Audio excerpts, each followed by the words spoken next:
Well, tonight's Nisswa City Council meeting was overfilled with not only local residents, but heartfelt emotions after the City Council earlier this week asked their police chief, Craig Taylor, to resign for unknown reasons. Tonight, the council voted to reinstate Taylor as police chief.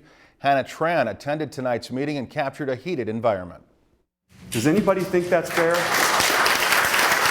Tonight's City Council meeting in Nisswa was beyond packed. Police Chief Craig Taylor was reinstated to his post after being asked by City Council to resign for undisclosed reasons. With what has been the most traumatic event in my 20-year career. Janice Bukovic is struggling to understand why her son, Nisswa Police Chief Craig Taylor, was asked to resign by City Council. Told me, Mom, they're going to fire me. And I said, for what reason? And he said, they haven't given me any reason.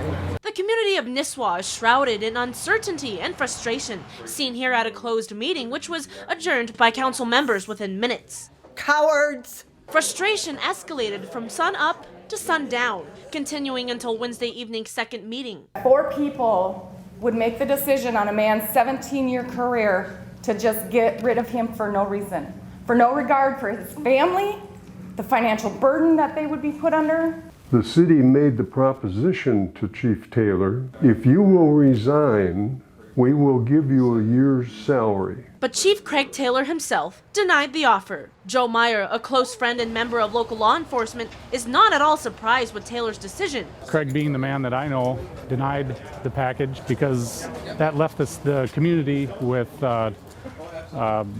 uncertainty. This letter addressed to Chief Craig Taylor states that he shall not disclose any of the terms or conditions within this letter to anyone, but this letter was shared to everyone that attended this morning's meeting. It's clear that city officials want to keep this quiet, but some Nisswa residents are trying their best to make this case known throughout the community. This action has stripped away his livelihood, his dignity, his pride. It was a tide of emotion and apologies from those behind the desk. Brian, it takes a big man to admit a mistake. It seems far away, but relationships between these city leaders must be mended. Hannah Tran, Lakeland News. Local lawyers also point out an important fact. Unlike typical positions in law enforcement, the chief of police is typically employed by the city rather by a protective union or agency. We'll have more on this story as it develops. If you've enjoyed this segment of Lakeland News, please consider making a tax-deductible contribution to Lakeland Public Television.